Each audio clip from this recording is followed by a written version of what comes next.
सूरज जैसा बनना है तो सूरज जैसा तपना होगा, नदियों सा आदर पाना है तो पर्वत छोड़ निकलना होगा। हम क्यों जाने कि राह सरल होगा, हम ये क्यों कोशिश करें कि सरल हमको आसान रास्ता मिले। हम क्यों जाने कि राह सरल होगा, संघर्ष जरूर कठिन होगा, मेरा वादा है संघर्ष जरूर सफल होगा। तुम संघर्ष करोगे तो जरूर सफल होगे। हाफ ईयरली अपने एग्जाम लिया था +1 का, उसके मैं सोल्यूशन बताने जा रहा हूं आपको। देखो अपने से फर्स्ट क्वेश्चन में नंबर ऑफ सिग्निफिकेंट फिगर देखो, डायमेंशन ऑफ लाइट ईयर पूछ रहे हैं। लाइट ईयर एक्चुअली में एक डिस्टेंस की यूनिट है, तो इसकी डायमेंशन आएगी L, क्योंकि लाइट ईयर है एक साल में लाइट कितना ट्रैवल कर सकती है, इसी को बोलते हैं लाइट ईयर। नेक्स्ट है किन की डायमेंशन जो है वो सेम होती है। फोर्स और वर्क की तो हो नहीं सकती, क्योंकि वर्क का फॉर्मूला ही फोर्स इंटू डिस्प्लेसमेंट होता है। मोमेंटम और इंपल्स की सेम हो सकती है। अच्छा, प्रेशर और फोर्स की भी नहीं है, क्यों? क्योंकि प्रेशर खुद फोर्स अपॉन एरिया होता है। टाइम पीरियड और फ्रीक्वेंसी की भी नहीं है, क्योंकि फ्रीक्वेंसी 1/t होता है। इसमें देखो जो जो नहीं है वो अपने को पता था, अगर ये निकाल के देखो तो निकाल के देख लेना फॉर्मूले वाइज, अदरवाइज ये वाला आंसर है। वैसे मोमेंटम का फॉर्मूला बता देता हूँ, मोमेंटम मास इंटू वेलोसिटी और इंपल्स होता है हमारे पास फोर्स इंटू टाइम। जब दोनों की डायमेंशन निकालोगे तो m1 L1 t-1 आ जाएगी। अब हम आते हैं क्वेश्चन नंबर फोर्थ के ऊपर। फोर्थ क्वेश्चन में बच्चों अपने को क्या रखा है, प्रोजेक्टाइल के अपर मोस्ट पार्ट पे। देखो प्रोजेक्टाइल इसको बोलते हैं, मतलब जो एंगुलर प्रोजेक्टाइल जब यहां जा रहा होगा उस टाइम पे इसके पास यही वेलोसिटी बच जाती है जो कि u cos थीटा होती है, और एक्सेलरेशन नीचे की तरफ होता है जो कि g होता है। तो इस केस में आप दोनों के बीच में एंगल देखोगे तो दोनों के बीच में एंगल जो है वो अपने को 90 डिग्री मिलेगा। फिर वो कह रहे हैं when the distance travel by body is proportional to time, जब डिस्टेंस जो है वो प्रोपोर्शनल है टाइम के, मतलब कि डिस्टेंस बढ़ रहा है तो टाइम भी बढ़ रहा है। तो ये ग्राफ मोशन का होता है और यूनिफॉर्म मोशन का होता है, तो उसकी स्पीड क्या रहेगी, अनचेंज्ड। अब आता है क्वेश्चन नंबर 6 क्वेश्चन में अपने से पूछा गया था लेंथ को किस में मेजर नहीं कर सकते। देखो लाइट ईयर तो लेंथ की यूनिट है, माइक्रोन भी, क्योंकि 10⁻⁻6 जो होता है उसको माइक्रोन बोलते हैं। फर्मी 10⁻⁻15 होता है, तो ये लेंथ की यूनिट नहीं है। रडार जो होता है, रडार जो है इसके अंदर कौन सी वेव यूज होती है, तो माइक्रोवेव यूज होती है। नेक्स्ट हमारे पास आता है क्वेश्चन नंबर 8, सोनार के अंदर, सोनार में अल्ट्रासोनिक वेव यूज होती है, मतलब ये इसका नाम ही है sound navigation and ultrasonic sound की वेव है। यूनिट की फोर्स इनमें से क्या नहीं है, न्यूटन है, डाइन है, मैक्सवेल नहीं है। जूल पर मीटर कैसे है, देखो अब जूल होता है वर्क को बोलते हैं, और वर्क को अगर आप डिस्टेंस से डिवाइड कर देंगे जूल पर मीटर बन जाएगा। एक्चुअली में यही फोर्स ही होता है, क्योंकि देखो वर्क का फॉर्मूला फोर्स इंटू डिस्टेंस, नीचे डिस्टेंस है तो ये कट जाएगा। तो हमें पता चल गया कि जूल पर मीटर है, मतलब वर्क अपॉन डिस्टेंस है, वर्क फोर्स इंटू डिस्टेंस, नीचे डिस्टेंस तक कट गया तो फोर्स ही आ गया। तो ये भी फोर्स की यूनिट है, बट मैक्सवेल नहीं है। वो कह रहे अगला क्वेश्चन, ये दोनों ही क्वेश्चन सेम आगे, ये तो आपके लिए बेनिफिट है, मतलब आपको एक ग्रेस मार्क मिल गया, इसका आंसर भी डी आएगा, मैक्सवेल। फिर वो कह रहे हैं इन इलास्टिक कोलिजन के अंदर क्या चीज जो है कांस्टेंट रहती है, तो मोमेंटम हमेशा कांस्टेंट रहता है, ऑलवेज मोमेंटम कांस्टेंट रहता है, कोई भी कोलिजन हो। बस इलास्टिक कोलिजन के अंदर क्या होता है, काइनेटिक एनर्जी कंजर्व रहती है, इन इलास्टिक में काइनेटिक एनर्जी कंजर्व नहीं रहती, और मोमेंटम की कंडीशन तो सब पे लागू होती है। अच्छा, फिर वो कह रहे हैं 60 डिग्री पे आपने कोई प्रोजेक्टाइल को प्रोजेक्ट किया है, मैक्सिमम हाइट के ऊपर, उसमें कितनी काइनेटिक एनर्जी होगी। देखो बच्चों, हम मान लो हमने यू वेलोसिटी से किया था थ्रो, इस पॉइंट पे आके ओनली एक ही वेलोसिटी बचाती है, यू कोस थीटा। अब आप यहां काइनेटिक एनर्जी निकालना चाहोगे तो आ जाएगी काइनेटिक एनर्जी यहाँ पे ½ m u square cos square theta, क्योंकि हमने यहाँ पे u कोस ½ mv स्क्वायर लगा दिया। अब इतनी चीज को पहले वाली एनर्जी बोलते हैं, क्योंकि हमको पता है स्टार्टिंग में इसमें वेलोसिटी u थी, तो उस टाइम पे kinetic energy ½ m u square थी, ऊपर आके वेलोसिटी u कोस थीटा बनी है इस साइड वाली। तो ये चीज अपने को ऑलरेडी दे रखी है, देखो कितनी दे रखी है, e। अब कोस थीटा, कोस 60 डिग्री की वैल्यू कितनी होती है, 1/2। तो जब अपन 1/2 को करेंगे स्क्वायर तो आ जाएगा 1/4, तो e/4 आंसर आ जाएगा, तो बी ऑप्शन इज करेक्ट। फिर वो कह रहे हैं वर्क एनर्जी थ्योरम के अकॉर्डिंग वर्क डन किसके इक्वल होता है, तो change in kinetic energy. Even work energy theorem यही है, work done is equal to change in its kinetic energy.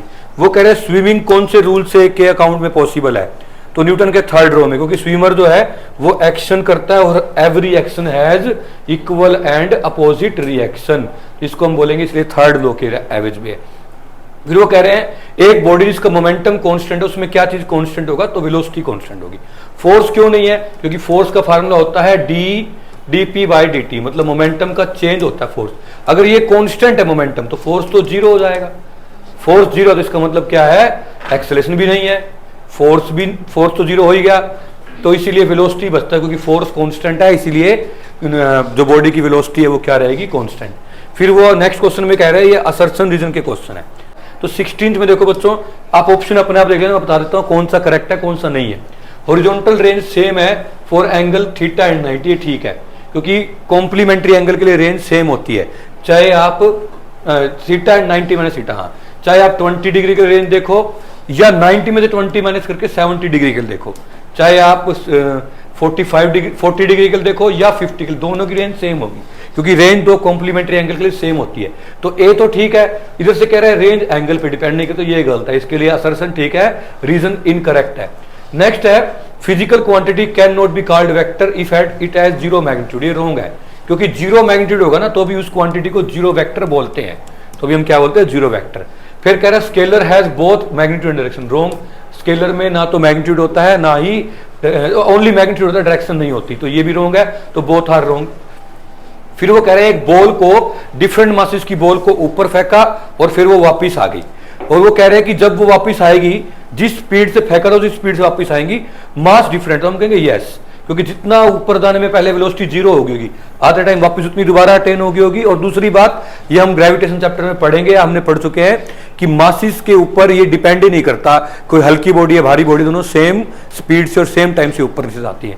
तो अपने को ये भी समझ आ गया कि ये कह रहे हैं कि मासिस के ऊपर इंडिपेंडेंट होता है कि डाउनवर्ड वेलोसिटी और मैक्सिमम हाइट, हम कहेंगे ठीक है, तो दोनों ही इसके लिए ठीक है। और जो है रीजन जो है वो करेक्ट एक्सप्लेनेशन है असर्शन की। सेक्शन बी के अंदर ये एनसीईआरटी का क्वेश्चन है, एनसीईआरटी में काइनेमेटिक्स चैप्टर का, इसमें इस तरह से ग्राफ बनता है, वूमेन चलती है, फिर 9 बजे चलती है और फिर वो 9:30 पे पहुंचेगी, फिर ऑफिस में रहती है, फिर 6 मिनट वापस आती है, तो ये एनसीईआरटी के अकॉर्डिंग आपको खुद करना होगा। फिर है angle between A cross B and B cross A क्या होगा। ए क्रॉस बी जब भी देखते हैं ना बच्चों, देखो ए क्रॉस बी का मतलब है ए के ऊपर हाथ रखो और बी के ऊपर जाओ, मतलब कि इस तरह से ए पे हाथ रखो बी पे जाओ, तो थंब बाहर आ रहा है। लेकिन जब तुम बी क्रॉस ए करोगे तो बी पे हाथ रख के ए की साइड आओगे, थंब अंदर जाएगा, तो ए क्रॉस बी दिखाता है बाहर की डायरेक्शन को और ए बी क्रॉस ए दिखाता है अंदर की, इसके अकॉर्डिंग। तो हम ये कह सकते हैं कि दोनों एक दूसरे के अपोजिट है, तो कभी भी ए क्रॉस बी और बी क्रॉस ए हो, जरूरी नहीं ए बी की बात हो, पी क्रॉस क्यू और क्यू क्रॉस पी हो, तो भी दोनों एक दूसरे के अपोजिट होंगे, तो दोनों में एंगल कितना आ गया 180 डिग्री। बी क्वेश्चन में कह रखा है क्या resultant to vector of different magnitude का जीरो हो सकता है, तो हम कहेंगे कदापि जीरो नहीं हो सकता, क्योंकि देखो दो वेक्टर है और दोनों के दोनों बिल्कुल भी अपोजिट लग जाए, एक का मैग्नीट्यूड 10 और एक का 2 हो तो कभी कैंसिल नहीं हो सकते। अगर दो वेक्टर हो और मैग्नीट्यूड इक्वल हो तो हम कह सकते हैं कि दोनों कैंसिल हो सकते हैं, तो हम कहेंगे दोनों के डिफरेंट मैग्नीट्यूड है तो नेट रिजल्टेंट आएगा ही आएगा, इसलिए तो ये नॉट पॉसिबल है, और लिख देंगे क्योंकि मैग्नीट्यूड डिफरेंट है तो इसलिए रिजल्टेंट आएगा ही आएगा। नेक्स्ट आता है हमारे पास क्वेश्चन नंबर 21, वो कह रहा है इन 3 गर्ल्स हैं वो स्केट कर रही हैं, तो बताओ 200 मीटर अगर रेडियस है तो तीनों का डिस्प्लेसमेंट कितना है। डिस्प्लेसमेंट तो होता है, वैसे ये भी एनसीईआरटी क्वेश्चन है, बहुत अच्छे से इसकी वीडियो भी बना रखी है। अब तीनों गर्ल्स स्केट कर रही है कि यहाँ से जा रही है कि यहाँ से किस रास्ते से, तीनों क्यू पे पहुंचेंगे। डिस्प्लेसमेंट तो शॉर्टेस्ट डिस्टेंस होता है, तो वो हो जाएगा यहाँ से यहाँ 200 और 200 200 टोटल 400, मतलब 400 मीटर टोटल डिस्प्लेसमेंट हो जाएगा। एक क्वेश्चन और भी है, किस गर्ल के लिए एक्चुअल पाथ की लेंथ भी और डिस्प्लेसमेंट भी सेम होंगे, तो जो बी गर्ल है वो सीधा जा रही है, डिस्प्लेसमेंट भी उतना होगा और एक्चुअल पाथ भी उतना ही कवर किया। तो इसके अंदर 2 क्वेश्चन थे, एक का आंसर 400 मीटर, एक का आंसर बी आना चाहिए था। नेक्स्ट हमारे पास आता है हमारे पास एक मोटर बोट है, वो 225 किलोमीटर पर आवर से जा रही है और in the region 10 kilometre in the direction of 60 degree east of south find. ये खुद से कर लेना बच्चों, अभी इतना टाइम नहीं है कि हम शॉर्ट वीडियो के अंदर ये सारे क्वेश्चन को अभी सोल्व कर पाए। Determine the maximum acceleration of train in box, ये भी एनसीईआरटी क्वेश्चन है हमारा लॉज ऑफ मोशन का, ये भी अपने खुद से करना है। वैसे इसके लिए मैं आपको फॉर्मूला बता दूं क्या लगेगा, जो फ्रिक्शन होता है वो होता है हमारे पास म्यू इंटू नॉर्मल रिएक्शन, और फ्रिक्शन जितना फोर्स अगर लगाएं तब तक बॉडी स्टेबल रहेगी। फोर्स होता है मास इंटू एक्सेलरेशन।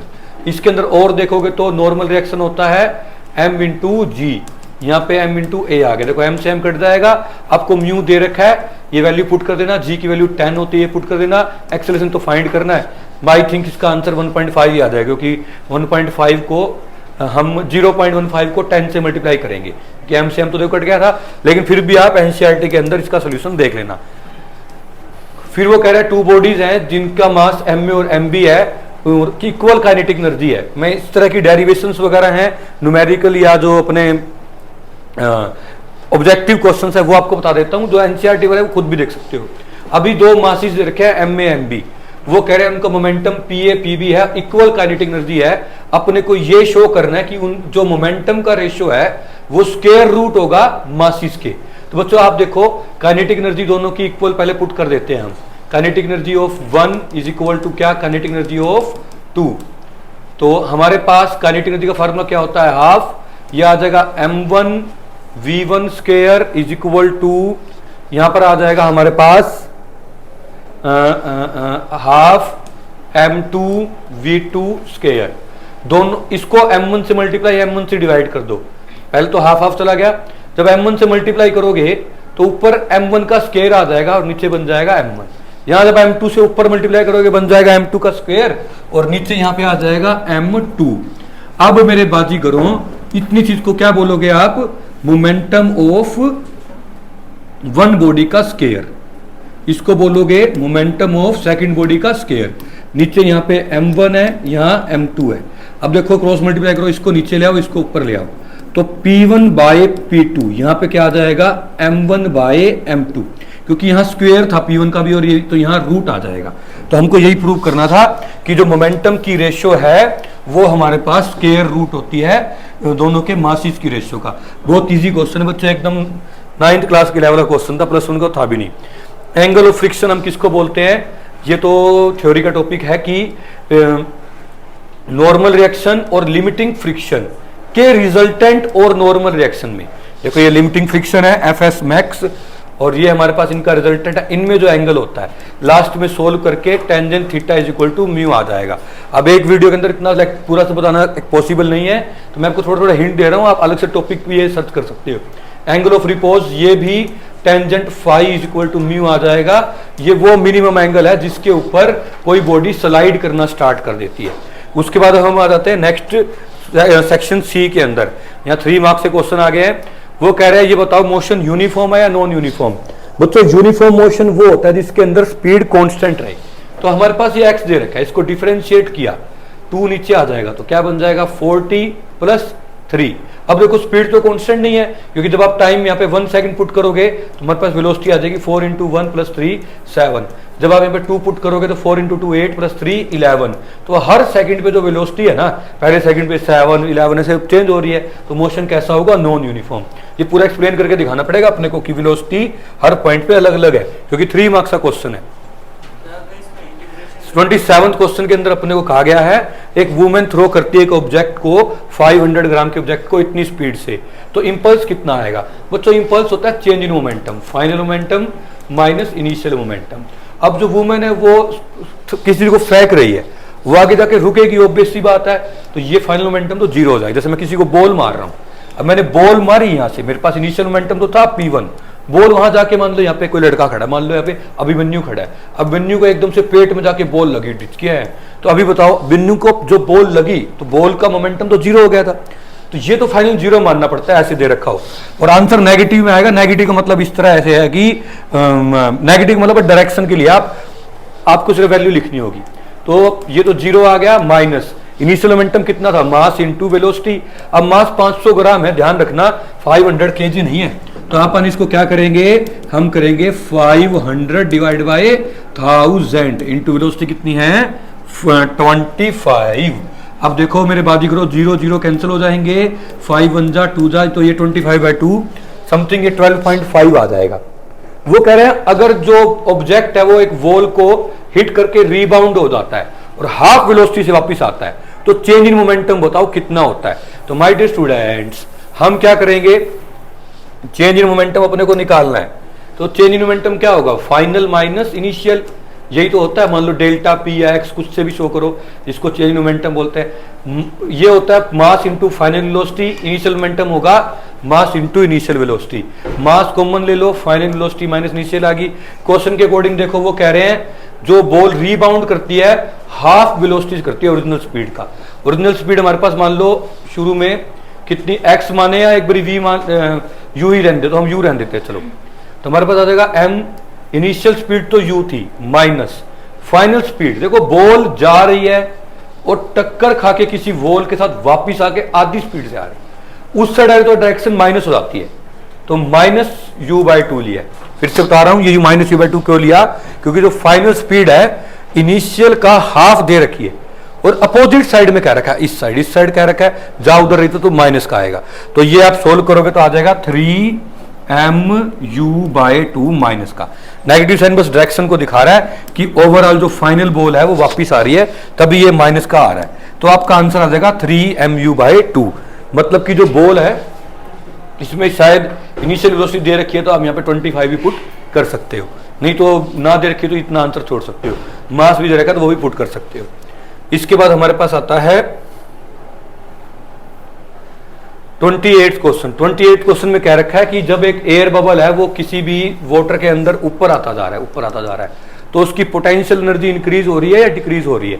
तो बच्चों देखो जब वो इसके अंदर होता है ना तो चारों तरफ से पानी का प्रेशर पड़ रहा होता है इसके अंदर, जिसकी वजह से वो दबाव में होता है, तो इसमें पोटेंशियल एनर्जी ज्यादा होती है। ऊपर आते आते वो पोटेंशियल एनर्जी कम हो जाती है, पर ये तब आएगा जब ये क्वेश्चन यूनिट 7 का फ्लूइड का हो। पर अभी क्योंकि ये हमारा ये हाफ ईयरली एग्जाम चल रहा है तो इसमें हाइट वाला आंसर देखेंगे हम। ऊपर जा रहे हैं, हाइट बढ़ रही है, हाइट बढ़ने का मतलब क्या कम होता जा रहा है, क्या बढ़ता जा रहा है, उसकी पोटेंशियल एनर्जी बढ़ती जा रही है। अब इसका आंसर आएगा पोटेंशियल एनर्जी इंक्रीज होगी क्योंकि हाइट बढ़ रही है। फिर वो कह रहा है क्या ऐसा भी हो सकता है बॉडी में एनर्जी हो और मोमेंटम ना हो, तो हम कहेंगे यस हो सकता है। पोटेंशियल एनर्जी है किसी बॉडी की, मान लो एक ईंट है, हमने यहां से उठा के ऊपर ले आए, अब ये चल नहीं रही, इसका मोमेंटम तो कितना है 0, बट इसमें अभी कौन सी एनर्जी है, पोटेंशियल, तो हम लिख देंगे पोटेंशियल एनर्जी है। हाँ पर काइनेटिक एनर्जी हो तो मोमेंटम होगा, क्योंकि काइनेटिक एनर्जी मतलब बॉडी चल रही हो, हाफ mv² फार्मूला होता है। तो जब भी काइनेटिक एनर्जी होगी तो मास इंटू वेलोसिटी मोमेंटम तो होगा। अभी तो हम कहेंगे यस ये पॉसिबल है पोटेंशियल एनर्जी केस में। देख लो वो कह रहे हैं एक फुट ऑफ द फॉल है, एक ऊपर झरने से कि पानी गिर रहा है उसके बिल्कुल नीचे आ रहा है, वो कह रहे हैं कहां पे ज्यादा टेम्परेचर होगा, हम तो कहेंगे नीचे ज्यादा होगा, क्योंकि ऊपर इसके बाद पोटेंशियल एनर्जी थी, नीचे आया होगा एकदम से धड़ाम जो पत्थरों पे लगा होगा, तो पोटेंशियल एनर्जी किस में चेंज होगी, साउंड में और हीट में चेंज हुई होगी। तो हम देख रहे हैं कि ऊपर से नीचे आने में कोई भी वाटर जब नीचे फॉल कर रहा था तो उसकी पोटेंशियल एनर्जी हीट में चेंज होगी, तो हम कहेंगे टेम्परेचर बढ़ जाएगा। वर्क एनर्जी थ्योरम को स्टेट करना है तो कर देना कि work done is equal to change in kinetic energy, मतलब कि work kinetic energy final minus initial, और इसको प्रूव करना है वेरिएबल फोर्स के लिए। तो तुम यहां से स्टार्ट करना कि काइनेटिक एनर्जी की डेरिवेशन से हमें पता है कि वर्क का फार्मूला होता है dw का f इंटू dx, और फोर्स को हम क्या बोलते हैं, मास इंटू एक्सेलरेशन इंटू में क्या आ जाएगा dx, फिर a को क्या बोलते हैं dv बाय dt, इधर क्या आ जाएगा dx बाय dt वेलोसिटी होता है, तो dw जो है ना ये आ जाएगा हमारे पास v dv। अब दोनों साइड इंटीग्रेशन कर लेना, dw का w आ जाएगा और यहां पर आ जाएगा एक ही मास भी था सॉरी साथ में, यहां पर आ जाएगा हाफ mv² माइनस u²। ये ऑलरेडी मतलब थ्योरी का लेक्चर है, मैं फिर वही बता रहा हूँ, मैं तो इसमें हिंट दे रहा हूँ आपको, ये आप अलग से टॉपिक समझना है तो समझ लेना, मैंने हिंट आपको दे दिए। फिर आता है ऐसा कोई बताओ, 30th क्वेश्चन मोस्ट इंपॉर्टेंट है कि काइनेटिक एनर्जी कांस्टेंट हो बट मोमेंटम चेंज हो रहा हो। तो ऐसा एक एग्जांपल है जिसमें काइनेटिक एनर्जी कांस्टेंट हो, मोमेंटम सर्कुलर मोशन। देखो बच्चों सर्कुलर मोशन में एवरी टाइम काइनेटिक एनर्जी तो स्केलर है, हाफ mv² है। मान लो कोई बॉडी 5 मीटर पर सेकंड जा रही है तो वेलोसिटी का मैग्नीट्यूड चेंज हो नहीं रहा, डायरेक्शन चेंज हो रही है, हालांकि मोमेंटम वेक्टर क्वांटिटी है, डायरेक्शन चेंज होने के कारण मोमेंटम भी हम क्या मानेंगे, चेंज हो गया। तो हम कहेंगे जब यूनिफॉर्म सर्कुलर मोशन यूसीएम, कोई बॉडी यूसीएम कर रही है तो उसकी काइनेटिक एनर्जी तो कांस्टेंट रहती है, क्योंकि वो स्केलर है तो डायरेक्शन पे डिपेंड नहीं करती, लेकिन मोमेंटम जो है वो वेरिएबल होता है। फिर है जिसमें दोनों ही कांस्टेंट रहे, कंजर्व रहे, ऐसी सिचुएशन होती है इलास्टिक कोलिजन की। इलास्टिक कोलिजन में काइनेटिक एनर्जी भी चेंज नहीं होती और मोमेंटम भी सेम रहता है। काइनेटिक एनर्जी तो कंजर्व ना रहे बट मोमेंटम कंजर्व रहे, तो इन इलास्टिक कोलिजन में एक बॉडी की दूसरी बॉडी टक्कर होती है और काइनेटिक एनर्जी का लॉस होता है। फिर वो कह रहे हैं इनकी डायमेंशन बताओ, वेवलेंथ की लैम्डा होता है, इसकी डायमेंशन होती है L1, चार्ज की होती है AT, सरफेस टेंशन होता है सिग्मा से लिखते हैं, फोर्स अपॉन लेंथ होता है। तो इसकी डायमेंशन होती है m1 L0 T-2, तो MT-2 ये सरफेस टेंशन की होती है। ट्रायंगुलर लो, और इनके लिए अलग से वीडियो बना रखी है ट्रायंगुलर लो की रिजल्टेंट की। अच्छा जी, इलास्टिक कोलिजन का भी पूरा एक टॉपिक है जो भी नहीं समझाया जाएगा, और इक्वेशन ऑफ मोशन का भी टॉपिक है, इसकी वीडियो भी मैंने अपलोड कर रखी है। होप सो बच्चों आपको समझ आ गया होगा। फिर भी जल्दी जल्दी बताया, हो सकता है कि 1-2 मिस्टेक हो गई हो, वो आप कमेंट बॉक्स में करना तो और बच्चों के लिए हेल्प हो जाएगी। Thank you so much.